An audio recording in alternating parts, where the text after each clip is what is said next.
India in demand and Modi in demand, क्योंकि मोदी साहब की मीटिंग ईरान के प्रेसिडेंट पेजिशकान के साथ भी हुई है। ब्रिक्स के अंदर पाकिस्तान को इवन डायलॉग पार्टनर भी एक्सेप्ट नहीं किया गया। क्या पुतिन डरते हैं कि इंडिया के प्राइम मिनिस्टर नरेंद्र मोदी नाराज ना हो जाएं, क्योंकि रशिया के लिए इस वक्त इंडिया के prime minister Narendra Modi important है, ना कि शहबाज शरीफ। मोदी साहब के पास पावर है, वोट ऑफ कॉन्फिडेंस है उनके पास, एंड वर्ल्ड कैन सी। उम्मीद है पाकिस्तान को कि इंडिया जो है वो सपोर्ट करेगा पाकिस्तान। अब देखिए इसके ऊपर हम क्या कहें। मतलब ये वो शेख चिल्ली के ख्वाब, पता नहीं क्यों मुझे तो समझ नहीं आती, कोई ऐसे हालात ही नहीं और फिर भी शेख चिल्ली के ख्वाब की गई है। अरे होते मुझे बताएं ना जरा, आप टेल मी। अच्छा, तो उन्होंने कहा है कि हमने किया था, लेकिन नो एंट्री का बोर्ड, कि भाई नहीं एंटर होने दिया गया, नहीं शामिल होने दिया गया। चाइना को कहना चाहिए था, मैंने पहले भी कहा, मैं तो अभी भी ये कह रही हूँ, चाइना की कर रहा है, आप उसको बोलते तो इंडिया को तो क्यों बोलना था आपने। 36 मुल्कों के लीडर इस वक्त रशिया के अंदर बैठे हुए हैं ब्रिक्स मीटिंग को अटेंड करने के लिए, लेकिन पाकिस्तान के यहाँ पे कोई प्रेजेंस नहीं है। हालांकि पाकिस्तान ने ब्रिक्स मीटिंग के लिए अप्लाई भी किया था, लेकिन पाकिस्तान की इस एप्लीकेशन को एक्सेप्ट नहीं किया गया। बहुत सारे ममालिक ऐसे भी हैं जिनकी इकॉनमी बहुत ज़्यादा स्ट्रॉन्ग नहीं है, लेकिन उसके बावजूद भी वो ब्रिक्स का पार्ट है, लेकिन पाकिस्तान ब्रिक्स का हिस्सा नहीं है। क्या पुतिन डरते हैं कि इंडिया के प्राइम मिनिस्टर नरेंद्र मोदी नाराज ना हो जाएं, क्योंकि रशिया के लिए इस वक्त इंडिया के prime minister Narendra Modi important है, ना कि शहबाज शरीफ। हमने जो है बहुत सारी चापलूसी की, जो है चाइना की बहुत सारी चापलूसी की।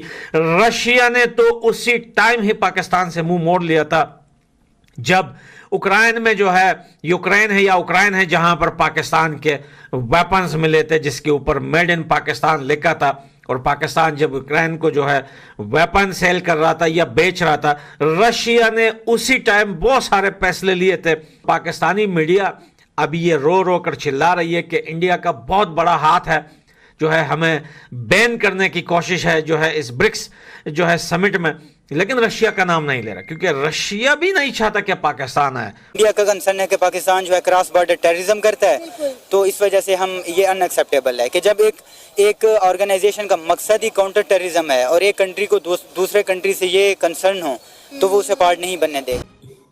चाइनीज हैं, वो ये समझते रहे कि हम अपने ताल्लुकात इंडिया से बेहतर करें। This is not a time कि हम पाकिस्तान के लिए इंडिया से लड़ते रहें या ताल्लुकात खराब करते रहें। सो लेट्स रिजॉल्व अपना बायलैटरल मसला हल करो इंडिया के साथ, एंड देखा जाएगा पाकिस्तान के लिए क्या होता है और क्या नहीं होता।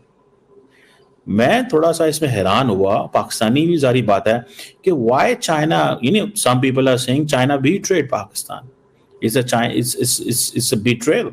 Some people are saying this. Well, I don't buy this theory, but there are some Pakistani who have this approach कि यार ये क्या बात हुई, आप हमारे वैसे तो बड़े पार्टनर हैं, आपने हमें क्या किया है, आपने हमें you didn't pay attention to us, ध्यान ही नहीं दिया हमारा, ठीक है ना जी।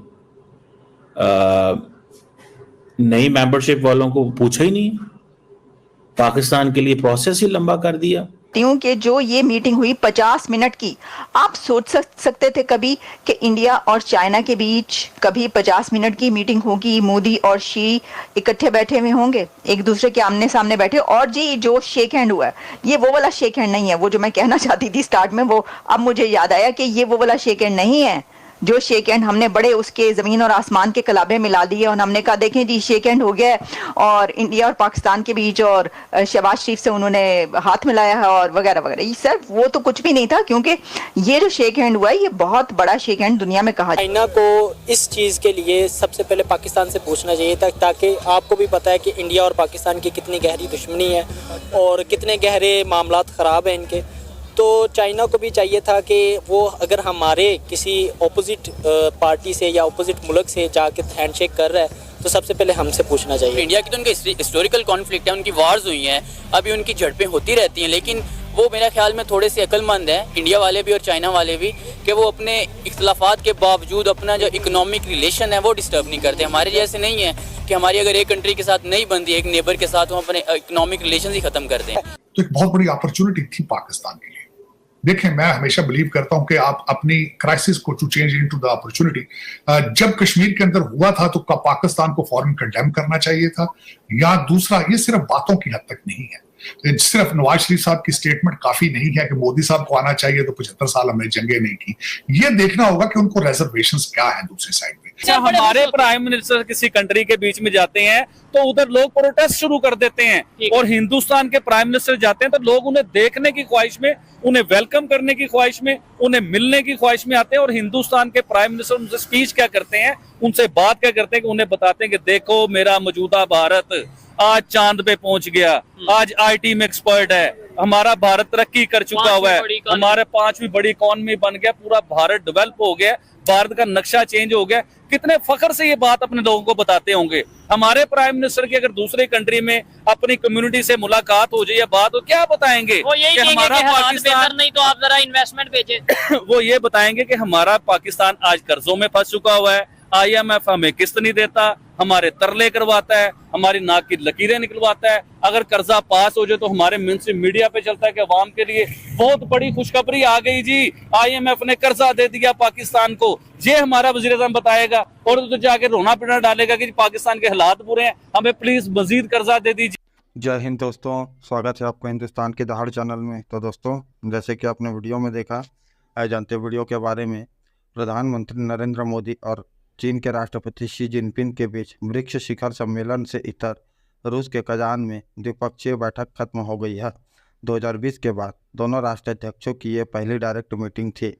पीएम मोदी ने बैठक के बाद कहा कि दुनिया के लिए हमारे संबंध जरूरी है। ब्रिक्स समिट के बीच प्रधानमंत्री नरेंद्र मोदी की चीनी राष्ट्रपति शी जिनपिंग के साथ द्विपक्षीय मुलाकात हुई। इस दौरान दोनों देशों के बीच कई मुद्दों पर सहमति बनी। बैठक के बाद पीएम मोदी ने स्पष्ट कहा कि भारत चीन के संबंध वैश्विक शांति के लिए जरूरी है। हम खुले मन से बातचीत करेंगे। 5 साल बाद हमारी मुलाकात हुई। दुनिया के लिए हमारे संबंध जरूरी है। एक दूसरे का सम्मान होना चाहिए। सीमा पर मुद्दों को लेकर सहमति का स्वागत करते हैं। जिनपिंग से मुलाकात के बाद प्रधानमंत्री मोदी ने कहा कि आपसे मिलकर खुशी हुई। हमारा मानना है कि भारत और चीन के संबंधों का महत्व केवल हमारे लोगों के लिए ही नहीं है, वैश्विक शांति और स्थिरता प्रगति के लिए भी हमारे संबंध बहुत अहम है। इस दौरान विदेश सचिव ने कहा कि बॉर्डर पर डिसएंगेजमेंट और पेट्रोलिंग को लेकर सहमति के बैकग्राउंड में मोदी शी की मीटिंग हुई। दोनों नेताओं ने प्रसन्नता जताई है। पीएम मोदी ने कहा है कि हमारे बाउंड्री रिलेटेड मैटर का असर हम शांति और अस्थिरता पर नहीं पड़ने देना चाहते हैं। दोनों नेताओं ने कहा है कि भारत चीन के स्पेशल रिप्रेजेंटेटिव ने क्रूशियल रोल अदा किया है। बाउंड्री के सवाल पर उन्होंने स्पेशल रिप्रेजेंटेटिव से फिर जल्दी मिलने को कहा है। भारत की तरफ से special representative NSA Ajit Doval है। चीन के राष्ट्रपति जिनपिंग के साथ पीएम मोदी की द्विपक्षीय मुलाकात हुई। इस संबंध में पीएम नरेंद्र मोदी ने एक्स पर पोस्ट किए। उन्होंने कहा, कजान ब्रिक्स शिखर सम्मेलन के मौके पर राष्ट्रपति शी जिनपिंग से मुलाकात की। भारत चीन संबंध हमारे देशों के लिए लोगों की क्षेत्रीय और वैश्विक शांति और स्थिरता के लिए महत्वपूर्ण है। आपसी विश्वास, आपसी सम्मान और आपसी संवेदनशीलता द्विपक्षीय संबंधों का मार्गदर्शन करेगी। चीन के राष्ट्रपति शी जिनपिंग ने कहा कि दोनों पक्षों के लिए अधिक संचार और सहयोग करना, हमारे मतभेदों और असहमतियों को उचित रूप से संभालना और एक दूसरे की विकास आकांक्षाओं को पूरा करने में सुविधा प्रदान करना महत्वपूर्ण है। दोनों पक्षों के लिए हमारी अंतर्राष्ट्रीय जिम्मेदारी निभाना, विकासशील देशों की ताकत और एकता को बढ़ावा देने के लिए एक उदाहरण स्थापित करना और अंतर्राष्ट्रीय संबंधों के बहुध्रुवीकरण और लोकतंत्र को बढ़ावा देने में योगदान देना महत्वपूर्ण है। रूस के कजान शहर में हुई यह बैठक इसलिए खास है क्योंकि 5 साल बाद पीएम मोदी और जिनपिंग मिले हैं। मई 2020 में पूर्वी लद्दाख सीमा विवाद सामने आने के बाद दोनों देशों के राष्ट्राध्यक्षों की यह पहली द्विपक्षीय बैठक है। यह मुलाकात ऐसे वक्त में हुई है जब एक दिन पहले ही भारत और चीन के पूर्वी लद्दाख में वास्तविक नियंत्रण रेखा LAC पर अपनी सेनाओं की ओर से गश्त करने के समझौते पर सहमति जताई। यह 4 साल से चल रहे गतिरोध को समाप्त करने की दिशा में एक बड़ी सफलता है। तो दोस्तों, अगर आपको ऐसी वीडियो देखना पसंद है तो हमारे चैनल को सब्सक्राइब करें तथा वीडियो को लाइक करना ना भूलें। धन्यवाद। जय हिंद, जय भारत।